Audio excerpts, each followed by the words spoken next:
So, Lucario's just been growling mentally at the thought. If that does happen a lot, I don't want to think what my survival rate would be. Lucario growled mentally at the thought of the smashers arguing loads. Trust me, somehow we all survive at the end of every day, the leader said. The fighters living here do so under contract, while tourneys are held at random times. Everyone gets a fair share of fun and get rewarded for tossing punches at each other, you see. At each other. You see, the fights seen here are broadcast to specific places all over the dimensions of their homes. What? The duo said in unison. I didn't invite people to this mansion to appease my desire for amusement. Who do you think I am? Master Hand asked. I invited people to this mansion to appease anyone's desire for amusement and monetary gain. It works wonders, he giddily said.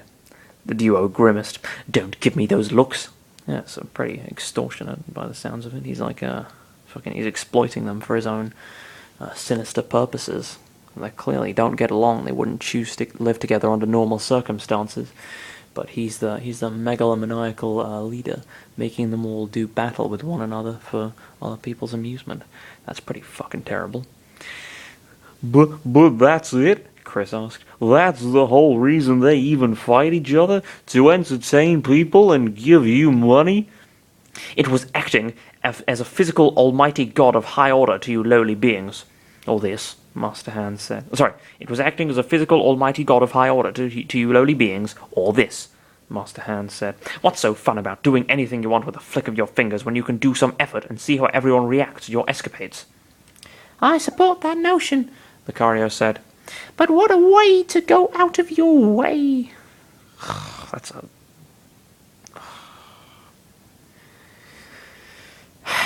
William Faulkner better hide away in terror. You know, fucking Charlotte Bronte, run for the hills. Or fucking channel Chris, best writer in the English language, without question.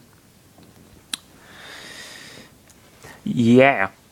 Yes, it makes things livelier than ever, which I enjoy greatly, Master Hand said. I know it's pretty incredible such things happen across your TV set. That's the whole truth of how things are run here. I discourage you to thinking too much about how all of this exists. Even I'm not sure about how all this came to be. Well, where was I? Even I'm not sure how all of this came to be. It just sort of did. He saw them shrugging. I'm also curious to know how this dimension came to be at all. It's almost like the meaning of life and all that anyone else wonders. Mysterious indeed. I guess that's a valid reason, Chris trailed off, trying hard to swallow that explanation. Back to the matters at hand. No pun intended, ha ha ha, Master Hand piped up, startling them. Now that you know the stuff that used to happen, it's time we go back to talking about the damned Subspace army screwing my plans for amusement and turning this mansion into a superhero base or something cliché like that. The mission you two took was a rotund success.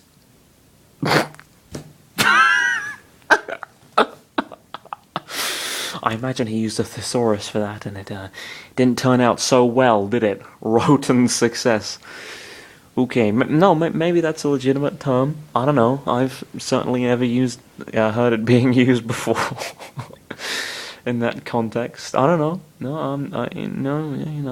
I'll take a step back there. You know, maybe rotund success is very commonly used in America, but it certainly isn't here. The mission you two took was a rotund success. I was honestly worried Chris's lack of fighting experience and Lucario's lack of guidance would seriously stump you both. But you didn't. Your strengths complemented each other, somehow, and you pulled through. Lucario narrowed his eyes. I'm not sure if you're flattering or insulting us, he said. Both. You two are newbies to this thing. Criticism is a harsh mistress during the first missions, the Hand honestly said. Chris held Lucario from lunging at the Hand. You succeeded, and that's high praise. You protected, and that's a high praise, in fact. What the fuck? There's just a big fucking fly on the screen. You protected Ness and his world from their evil plots. With them gone from the radar, I safely put a cosmic lock on Ness's world, so they never invade the place again. But, they're still stuck dealing with Gygas, I guess, so fuck them. He turned his back on them and shook himself. This isn't the end of this long struggle. Quite possibly you will have to pull out similar stunts in each and every world. While you were away, I looked at every relevant dimension and saw how things were going. Many of these dimensions were targeted, I'm afraid. Chris shuddered. Oh, God! But as we go on, the hand turned back around, it will be a given our meagre force will grow in numbers, and it will surely become easier to handle these missions against the army. You can rest easy, the start will be hard and daunting. Like the underworld from Pitt's World, Crazy Hand said. Still haven't made it past that level. Yeah, like that, but with promise, Master Hand said. You two had a taste of what's to come. Now that you've returned, I want to clarify something. Are you two willing to continue this task? The teen pondered the question a little more. Certainly it was all okay with Lucario if it was just him, but the Aura Pokemon was attached to his trainer that he would gracefully decline this offer if his trainer didn't take it. It all was on Chris's decision. Declining the offer would possibly mean his world would be targeted for lost, with no hope of salvation for the future machinations of the worlds beyond, while accepting the offer would risk his life multiple times with an uncertain future that could end up in failure. Whatever the case was, he was already in too deep. I mean, come on. This should be an easy fucking decision. Yes, you might die if you fucking take the, if you accept the mission, but at the end of the day, if you don't, everyone in your world will. It's a pretty shitty thing to do, to decline the offer. Whatever the case was, he was already in too deep. With his conflicted feelings, only Lucario could sense clearly. Oh, let me try that again. With his conflicted feelings, only Lucario could sense clearly. Chris mustered up enough courage to nod at the hand. Yes, it's not like we can back out now. We already made an impression on the enemy. I'm going to guess Lucario scared them silly, Crazy Hand said.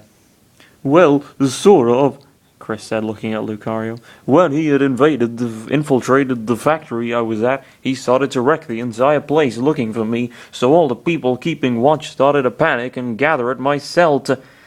Whoa, Master Hand interrupted. How much stuff did I miss after I last talked to you two? The two travelers summarized everything. How they were able to meet with Ness, lost time doing silly stuff that didn't faze the children much, but certainly made me very bored. Got Chris accidentally kidnapped by frightened Mr. Saturns, who took him to the commanders of the Subspace army. The last part was what got Master Hand's attention fully, as Chris kept explaining. The enemies who incarcerated me were Mewtwo, Wolf, Sonic, Roy, Pichu, and another Lucario. Chris said, I really missed saying Lucario in that voice. Ellipsis. Master Hand seemed to be looking down at the floor in deep thought at what he had heard from them. He scoffed once and said, I knew our escape plan wasn't entirely perfect. What? Lucario said. You knew about this? No, I didn't, the Hand said, raising himself. The part where you just revealed to me those people Taboo killed were brought back to life as brainwashed servants? No, I absolutely didn't know such a thing was possible from Taboo. The others?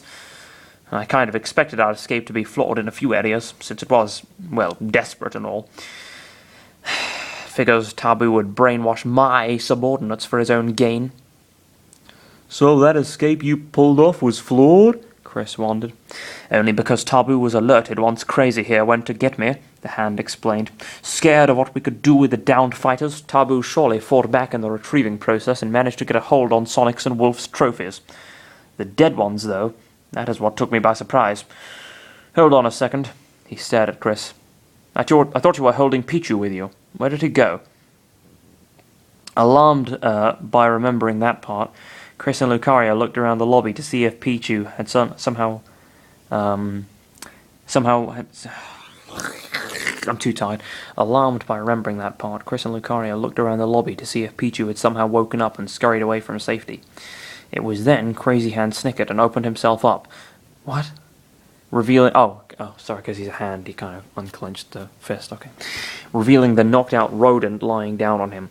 I got myself a mouse, he said, making the other three stare at him. He. I took him during the portal transition because my brother could hardly contain himself to reveal the mansion to you guys.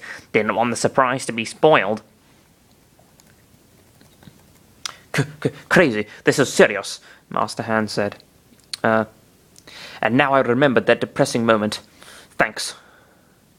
Craziness is serious, Master Hand said. No, I remember that is a pressing moment. Thanks. He picked Pichu from his brother's palm and put him down on the floor. Though it didn't look like it, the hand was examining the knocked-out soul using every sense he had in him. Okay, I can confirm this one is not a zombie. It is the real deal. How on my piece of earth was that possible? I saw him dying with my own ethereal eyes. Did he really die? Chris asked. Maybe he was still breathing. Nope, I saw him. All limbs torn off by that laser blast. Jeez. It wasn't a pretty sight. The hand saw Chris covering his mouth in disgust at the small description. Pichu was the biggest example of not being able to come back to life than the other. Pichu was the biggest example of not coming back to life than the others. I leave you with that sentence.